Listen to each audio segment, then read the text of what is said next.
സിന്താവ വിളിച്ചു എന്നുള്ളത് സത്യമാണ്, രാജിവെക്കണം എന്നും പറഞ്ഞ്.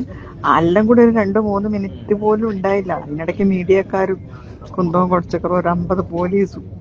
എന്നിട്ട് ഈ പെണ്ണുങ്ങൾ നടന്ന് സ്റ്റെപ്പ് കയറി 3ാമത്തെ പ്ലാറ്റ്ഫോമിൽ വന്ന് വന്ദേ ഭാരതിന് അവർക്ക് C4 ആയിരുന്നു. നമസ്കാരം, മലയാളി വാർത്തയിലേക്ക് സ്വാഗതം. ആരോഗ്യമന്ത്രി വീണ ജോർജിനെ പ്രതിഷേധക്കാർ തല്ലിച്ചതച്ചു എന്നുള്ള ആരോപണം അത് അടപടലം പൊളിയുകയാണ്. തിരഞ്ഞെടുപ്പ് അടുക്കുന്ന സാഹചര്യത്തിൽ പാർട്ടിക്കും നേതാക്കന്മാർക്കുമെതിരെ ഉണ്ടാകുന്ന പ്രശ്നങ്ങൾ അതിനെ എങ്ങനെ പരിഹരിക്കണമെന്ന് പോലും അറിയാതെയുണ്ടായപ്പോൾ അവസാനമെടുത്ത ഒരടവായിട്ടാണ് ഇപ്പോൾ ഈ വിഷയത്തെ കാണുന്നത്.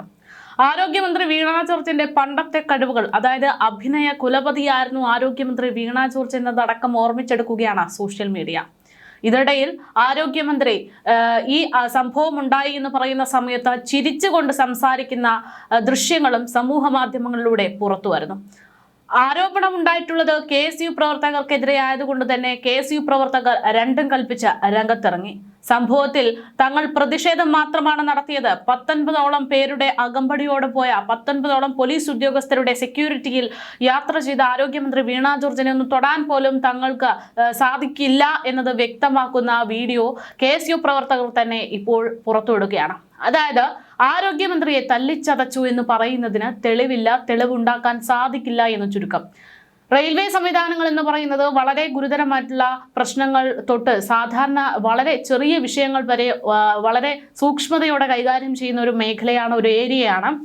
ആ ഒരു പ്രദേശത്ത് വച്ച് ഇത്തരത്തിൽ പ്രശ്നങ്ങൾ ഉണ്ടാകുകയാണെങ്കിൽ കൃത്യമായിട്ട് തെളിയിക്കാൻ സാധിക്കും. കാരണം അവിടെയുള്ള ആളുകൾ, ദൃക്സാക്ഷികൾ ഒരുപാടുണ്ട്. അതോടൊപ്പം തന്നെ CCTV സംവിധാനങ്ങൾ നിരവധിയുള്ള ഒരു പ്രദേശമാണ് ഈ റെയിൽവേ സംവിധാനങ്ങൾ എന്ന് പറയുന്നത്. എന്നാൽ ആരോഗ്യമന്ത്രിയെ ഇത്തരത്തിൽ ഉപദ്രവിച്ചു എന്ന് പറയുമ്പോൾ അവിടെ ഒരു CCTV ദൃശ്യങ്ങൾ പോലും ഇല്ല എന്ന് പറയുന്നിടത്താണ് ഈ പറയുന്നതും ഈ ചെയ്തു കൂട്ടുന്നതുമെല്ലാം കെട്ടിച്ചമയ്ക്കുന്ന ഒരു സംഭവമാണ് എന്ന് പറയുന്നത്. ആരോഗ്യമന്ത്രിക്ക് വേദനിക്കുന്നുണ്ട്, ആരോഗ്യമന്ത്രിക്ക് ഒന്ന് അനങ്ങാൻ പോലും പറ്റുന്നില്ല എന്ന തരത്തിലാണ് ഓരോ ദൃശ്യങ്ങളും പുറത്തു വരുന്നത്. ഹോസ്പിറ്റലിൽ ICUവിൽ കിടക്കുന്ന ആരോഗ്യമന്ത്രിയുടെ ദൃശ്യങ്ങളൊക്കെ പുറത്തു വരികയാണ്.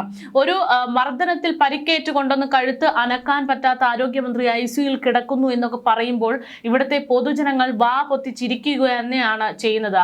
അതിന്റെ പ്രധാനപ്പെട്ട കാരണം എന്ന് പറയുന്നത് ഇതിനു മുൻപ് എന്തിനാണോ ഈ പ്രതിഷേധമുണ്ടായത് അതൊക്കെ തന്നെയാണെന്ന് പറയാം.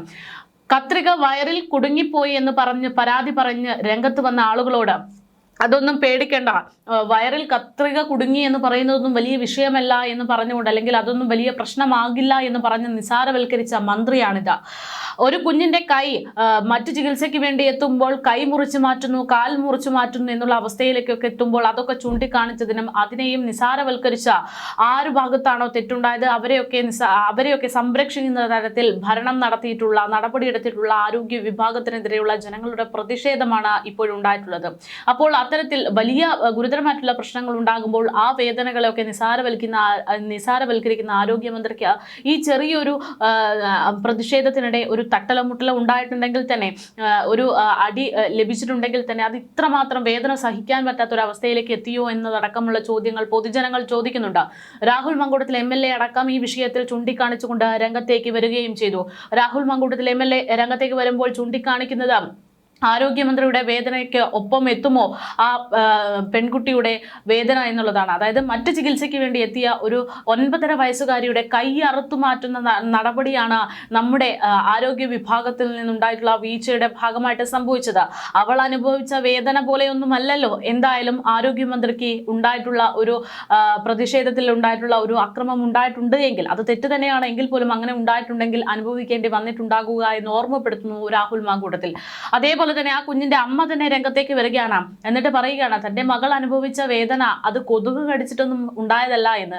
ഇവിടെ ഉണ്ടായിട്ടുള്ള ഭരണ സംവിധാനത്തിന്റെ ശ്രദ്ധക്കുറവ് കൊണ്ട് മാത്രം, നടപടിയെടുക്കുന്നതിന്റെ പാളിച്ചകൾ കൊണ്ട് മാത്രം സംഭവിച്ചിട്ടുള്ള ഒരു പ്രശ്നമാണ് അത്. അപ്പോൾ അങ്ങനെ ആരോഗ്യമന്ത്രി ഉണ്ടാക്കുന്ന ഈ ഓരോ പൊറാട്ട നാടകങ്ങളും പൊളിച്ചുകൊണ്ട് തെളിവ് സഹിതം ഓരോരുത്തരും രംഗത്തേക്ക് വരുമ്പോൾ ഒരു ശബ്ദ സന്ദേശം കൂടെ സോഷ്യൽ മീഡിയയിൽ വൈറലാകുന്നുണ്ട്.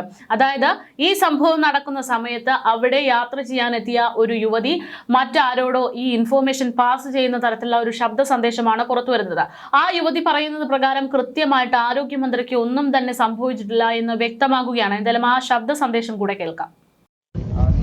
ഇത് വെറുതെയാ. ഞാന് കണ്ണൂര് റെയിൽവേ സ്റ്റേഷനിൽ വന്ദേ ഭാരതിൽ കയറി നിൽക്കുമ്പോഴാണ് ഇവര് വരുന്നത് സ്റ്റേഷന്റെ മെയിൻ എൻട്രൻസിന് കുറച്ച് പേര് തടഞ്ഞു എന്നല്ലാണ്ട് വേറെ ഒന്നും നടന്നില്ല. കാരണം ഞാൻ ആ നേരെ ഓപ്പോസിറ്റ് നിന്ന് കണ്ടോണ്ടിരിക്കുക. പോലീസാണ്, ഒരു പറ്റും പോലീസും ഉണ്ട്, ഒന്നും സംഭവിച്ചില്ല. അവരത് എന്നിട്ട് നടന്ന് സ്റ്റെപ്പ് കയറി 3ാമത്തെ പ്ലാറ്റ്ഫോമിൽ വന്ന് 10 മിനിറ്റ് കഴിഞ്ഞപ്പോഴാണ് വീൽ ചെയർ എടുക്കുക. അവർക്ക് കഴുത്തുവേദന ഉണ്ട് എന്ന് പറഞ്ഞിട്ട് വീൽ ചെയർ വന്നില്ല, മറ്റൊരു വേറെ വണ്ടി വന്നു. ആദ്യം വീൽ ചെയർ പോലീസുകാർ എടുത്തോണ്ട് വന്നു, അത് കഴിഞ്ഞിട്ട് മറ്റേ വണ്ടി വന്ന് അതിൽ കയറ്റിക്കൊണ്ട് പോയി. അവിടെ വേറെ ഒന്നും നടന്നില്ല. പെട്ടെന്ന് വന്നപ്പം പെട്ടെന്ന് ജൈവിളി കേട്ടപ്പോ എല്ലാവരും പേടിച്ചു പോയി എന്നല്ലാണ്ട് വേറൊന്നും അവിടെ ഉണ്ടായില്ല. ചുമ്മാണ് കരിങ്കൊടി കാണിച്ചു, അവര് സിന്താവ വിളിച്ചു എന്നുള്ളത് സത്യമാണ്. രാജിവെക്കണം എന്നും പറഞ്ഞ് എല്ലാം കൂടെ ഒരു 2-3 മിനിറ്റ് പോലും ഉണ്ടായില്ല. അതിനിടയ്ക്ക് മീഡിയക്കാരും കുന്തവും കൊടച്ചക്കറും ഒരു 50 പോലീസും. എന്നിട്ട് ഈ പെണ്ണുങ്ങൾ നടന്ന് സ്റ്റെപ്പ് കയറി 3ാമത്തെ പ്ലാറ്റ്ഫോമിൽ വന്ന് വന്ദേ ഭാരതിന് അവർക്ക് C4 ആയിരുന്നു. അവിടെ വന്ന്, അതായത് ഞാൻ C9 ആയിരുന്നു, അവര് C4 ആയിരുന്നു. അവിടെ വന്ന് ഇരിക്കുന്നൊക്കെ കണ്ടതാ, ഒരു കുഴപ്പമില്ലാണ്. എന്തൊരു അഭിനയ ദൈവമേ. അതേസമയം ഇത്തരത്തിൽ വലിയ രീതിയിൽ രാഷ്ട്രീയപരമായിട്ട് അങ്ങോട്ടും ഇങ്ങോട്ടും വാക്പോരും ന്യായീകരണങ്ങളും ഒക്കെ നടക്കുമ്പോൾ മറ്റ് ചില ആളുകളും ഇതിൽ പ്രതികരണവുമായിട്ട് രംഗത്തേക്ക് വരുന്നുണ്ട്. അത്തരത്തിൽ പ്രധാനപ്പെട്ട ഒരാളെന്ന് പറയുന്നത് പ്രശാന്തൻ IAS തന്നെയാണ്. പ്രശാന്ത് IAS ഇപ്പോൾ വളരെ രൂക്ഷമായിട്ടുള്ള രീതിയിലാണ് ഒരു ആരോഗ്യ മേഖലയിലെ ഒരു മന്ത്രിക്കെതിരെ ഇത്തരം ഒരു വിമർശനം ഉന്നയിക്കുന്നത് എന്നതെന്ന് കൂടെ നമ്മൾ മനസ്സിലാക്കണം. കാരണം അത്രമാത്രം രാഷ്ട്രീയ പ്രാധാന്യമുള്ള ഒരു വിഷയമായിട്ട് ഈ ഒരു നടപടി മാറുന്നുണ്ട്. പ്രതിഷേധം എന്ന് പറയുന്നത് ഏതൊരു വ്യക്തിക്കും ഏതൊരു വിഷയത്തിലും നടത്താൻ സ്വാതന്ത്ര്യമുള്ള ഒരു നാട്ടിൽ തന്നെയാണ് നമ്മൾ ജീവിക്കുന്നത്. പക്ഷേ പ്രതിഷേധത്തിന്റെ പേരിൽ ഓരോരോ കാട്ടിക്കൂട്ടലുകൾ കാണിച്ചു കൂട്ടുമ്പോൾ അത് മുതലെടുത്തുകൊണ്ട് രാഷ്ട്രീയ നേതാക്കന്മാർ രംഗത്തേക്ക് വരുമ്പോൾ നമ്മുടെ ജനാധിപത്യ രാഷ്ട്രം അതിന്റെ കൃത്യമായിട്ടുള്ള ഉത്തരവാദിത്വം നടപ്പിലാക്കുന്നുണ്ടോ എന്നുള്ള ചോദ്യം, ആശങ്ക, അത് പൊതുജനങ്ങളിൽ ഉണ്ടാക്കുന്ന ഒരു അവബോധം അത് തെറ്റായ രീതിയിലേക്ക് പോകുമെന്ന് വ്യക്തമാക്കുന്നതാണ് IASന്റെ പ്രതികരണം. എന്തായാലും അദ്ദേഹം ഫേസ്ബുക്കിലൂടെയാണ് ഈ വിഷയത്തിൽ ഗുരുതരമായിട്ടുള്ള ഒരു ആക്ഷേപം ഉന്നയിച്ചുകൊണ്ട് രംഗത്തേക്ക് വരുന്നത്. അദ്ദേഹത്തിന്റെ ആ ഒരു പ്രതികരണത്തിൽ പറയുന്നത് ഇങ്ങനെയാണ്: രാഷ്ട്രീയ നേതൃത്വമാണ് ഒരു നാടിന് ദിശാബോധം നൽകേണ്ടുന്നത്.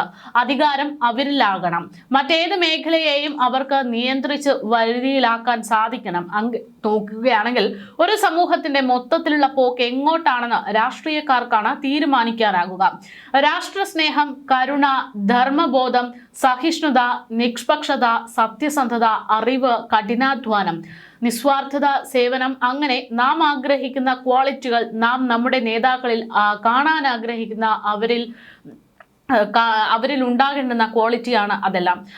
ഇവയൊക്കെ ഉണ്ടെങ്കിൽ മാത്രമേ സമൂഹവും ആ ദിശയിലേക്ക് നീങ്ങുകയുള്ളൂ എന്നതും യാഥാർത്ഥ്യം.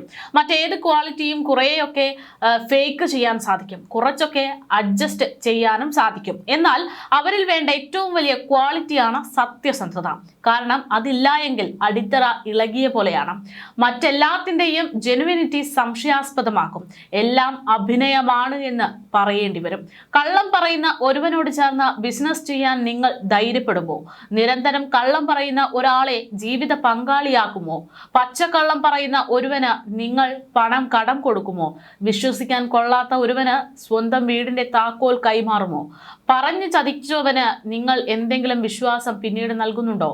അതുകൊണ്ടാണ് പാശ്ചാത്യ രാജ്യങ്ങളിൽ രാഷ്ട്രീയക്കാർ മറ്റെന്ത് പോക്രിത്തരം കാണിച്ചാലും അവർ ജനങ്ങളോട് അസത്യം പറഞ്ഞാൽ വെച്ചു പൊറുപ്പിക്കാത്തത്. കാരണം അത് ആ സമൂഹത്തിന്റെ തന്നെ നാശത്തിലേക്കുള്ള വഴിയാണെന്ന് അവർക്കറിയാം. അങ്ങനെ ഒരു നാട്ടിൽ ജീവിക്കാൻ സാധിക്കാതെ സത്യസന്ധർ കൂട്ടത്തോടെ പലായനം ചെയ്യുകയും ചെയ്യും. നമ്മുടെ രാഷ്ട്രീയക്കാർ ഏത് പാർട്ടിയിലായാലും മുന്നണിക്കാരായാലും സത്യസന്ധത കാണിക്കുന്നത് നന്നായിരിക്കും. മറ്റൊന്നുമില്ല എങ്കിലും നമ്മുടെ കുട്ടികൾ എല്ലാം കാണുന്നുണ്ട് എന്നത് ഓർക്കണം. സമൂഹത്തിലെ ഉന്നതർ ഏത് വിധേനയും കള്ളം പറഞ്ഞും ചതിച്ചും വഞ്ചിച്ചും വിജയിക്കണമെന്ന് പഠിപ്പിക്കുന്നുണ്ടെങ്കിൽ നമ്മുടെ യുവതീ-യുവാക്കൾ അങ്ങനെ ആവുന്നതിൽ എന്ത് അത്ഭുതമാണ്. വർദ്ധിച്ചു വരുന്ന കുറ്റകൃത്യങ്ങൾ സ്വാഭാവികം മാത്രമാണ്. ഇതിലൊന്നും ഒരു തെറ്റുമില്ല എന്ന സന്ദേശമാണ് കുട്ടികൾക്ക് കിട്ടുന്നത്. നമ്മുടെ നേതാക്കൾ കൊച്ചുകുട്ടികളോടൊപ്പം കളിക്കാൻ ഒരു അല്പം സമയം കണ്ടെത്തേണ്ടതുണ്ട്. സൗഹൃദങ്ങൾ ഇല്ലാതാക്കാതെ മത്സരിക്കുന്നത് എങ്ങനെയാണെന്നതാണ് ബാലപാഠങ്ങൾ പഠിക്കേണ്ടുന്നത്. കുട്ടികളുടെ വീറും വാശിയും മാത്രമല്ല, അവർ മനോഹരമായി തോൽവിയെ സ്വീകരിക്കുന്നതും പ്രതിയോഗിയുടെ ജയത്തിൽ ഡെസ്പ് ആവാത്തതും കാണണം. അവരോടൊപ്പം കളിച്ച് ഗ്രേസ്ഫുൾ ആയിട്ട് തോൽക്കാൻ പഠിക്കണം. കള്ളക്കളി കളിക്കാതിരിക്കാനുള്ള, കള്ളം പറയാതിരിക്കാനുള്ള, പറഞ്ഞാൽ വെച്ചു പൊറുപ്പിക്കാത്ത സ്വന്തം ടീമിലെ കുഞ്ഞുങ്ങളുടെ ശ്രദ്ധ കാണണം. ഏത് വിധേനയും എന്ത് കള്ളക്കളി കളിച്ചും ആരെ വകവരുത്തിയും ജയിക്കാൻ നമ്മൾ ഗുണ്ടകളല്ലല്ലോ. നമ്മുടെ കുട്ടികൾ എല്ലാം കാണുന്നുണ്ട് എന്ന് തോർക്കുക. NB. പോസ്റ്റിന് താഴെ വരുന്ന കമന്റുകൾ ശ്രദ്ധിക്കുക. ഇത്രയും വായിച്ചിട്ടും കള്ളം പറയുന്നത് നല്ല കാര്യമാണെന്ന് ഉറച്ചു വിശ്വസിക്കുന്നവർ സ്വാഭാവികമായിട്ടും വ്യക്തിവിദ്വേഷം മാത്രമേ കമന്റായി ഇടുകയുള്ളൂ. 2. തങ്ങളുടെ നേതാക്കളാണ് കള്ളം പറയുന്നത് എന്ന ഉത്തമ ബോധ്യമുള്ളവർ സ്വന്തം തലയിൽ പൂടയുണ്ടോ എന്ന് തപ്പുന്നതും കാണാം. തലയിൽ പൂടയുണ്ടോ എന്ന തപ്പലിന്റെ ഭാഗമായി മറ്റെന്തെങ്കിലും ചൂണ്ടിക്കാണിക്കാൻ ശ്രമിക്കും. നമ്മുടെ സമൂഹത്തിന്റെയും രാഷ്ട്രീയത്തിനും ഒരു ക്വാളിറ്റേറ്റീവ് ചേഞ്ച് വേണം എന്ന് ചിന്തിക്കുന്നവർ വ്യക്തികളെ ചർച്ച ചെയ്യാതെ വിഷയം ചർച്ച ചെയ്ത് കാണാം എന്നും അദ്ദേഹം എഴുതുകയാണ്. അദ്ദേഹം ഒരാളുടെയും പേര് പരാമർശിച്ചുകൊണ്ടല്ല ഇത്തരത്തിലൊരു കുറിപ്പ് പങ്കുവച്ചതെങ്കിലും ഇപ്പോൾ സമൂഹത്തിൽ വാർത്തകളിലൊക്കെ പ്രാധാന്യമായിട്ട് ചർച്ച ചെയ്യപ്പെടുന്നത് ആരോഗ്യമന്ത്രി വീണ ജോർജിന്റെ ഈ ഒരു അസുഖവും അതുമായി ബന്ധപ്പെട്ടുള്ള യാഥാർത്ഥ്യത്തെയും കുറിച്ചാണ്. അതുകൊണ്ട് തന്നെ അദ്ദേഹം പങ്കുവച്ചിരിക്കുന്ന പോസ്റ്റ് സ്വാഭാവികമായിട്ടും വിരൽ ചൂണ്ടുന്നത് വീണ ജോർജിലേക്ക് തന്നെയാണ് എന്നും ഈ പറയുന്നത് ഒരു രാഷ്ട്രീയ നേതാവിന് വേണ്ട ഉത്തരവാദിത്വവും എന്താണ് ഇവിടുത്തെ രാഷ്ട്രീയ നേതാക്കന്മാർക്ക് ഇല്ലാത്ത ഉത്തരവാദിത്വം എന്നൊക്കെ ചൂണ്ടിക്കാണിക്കുന്നതാണ് എന്നതും അരിയാഹാരം കഴിക്കുന്ന എല്ലാ മനുഷ്യർക്കും മനസ്സിലാകുമെന്നുള്ളതാണ് യാഥാർത്ഥ്യം. എന്തായാലും കള്ളങ്ങൾ പറഞ്ഞു പിടിച്ചു നിൽക്കാൻ ശ്രമിക്കുന്ന ആരോഗ്യമന്ത്രിയുടെ കയ്യിൽ നിന്ന് കാര്യങ്ങൾ പോകുന്നു എന്നുള്ള റിപ്പോർട്ടുകളാണ് പുറത്തു വരുന്നത്. സമരം ചെയ്യാൻ ഒരു സമര നേതാക്കന്മാരും പോലും ഇല്ലാത്ത അവസ്ഥയിലേക്ക് ആരോഗ്യമന്ത്രിയുടെ ഈ ഒരു വിഷയം എത്തിയിരിക്കുകയാണ്. മുഖ്യമന്ത്രി ഉൾപ്പെടെയുള്ള ആളുകൾ ഉടനടി സംഭവം അറിഞ്ഞ് ഓടിയെത്തുന്നതൊക്കെ കണ്ടു. പക്ഷേ ഓടിയെത്തേണ്ടുന്ന മറ്റ് പല സാഹചര്യങ്ങളിലും മുഖ്യമന്ത്രിയുടെ സ്വന്തം തിരക്കുകളിൽ ഏർപ്പെട്ട സമയമുണ്ടായിരുന്നു എന്നുള്ളത് ജനങ്ങൾ ഓർത്തെടുക്കുകയാണ്. എന്തായാലും ഇത്തരത്തിലൊരു പൊറാട്ട് നാടകം കളിച്ചത് അത് പൊതു തിരഞ്ഞെടുപ്പ് അടുത്തിരിക്കുന്ന സാഹചര്യത്തിൽ പാർട്ടിക്ക് തന്നെ തിരിച്ചടിയാകുമെന്നുള്ള വിലയിരുത്തലിലേക്കും കാര്യങ്ങൾ എത്തുകയാണ്. എന്തായാലും ഗുരുതരമായിട്ടുള്ള ഒരു സംഭവമായിട്ട് ഈ വിഷയം മാറുന്നു എന്നുള്ളതാണ് യാഥാർത്ഥ്യം.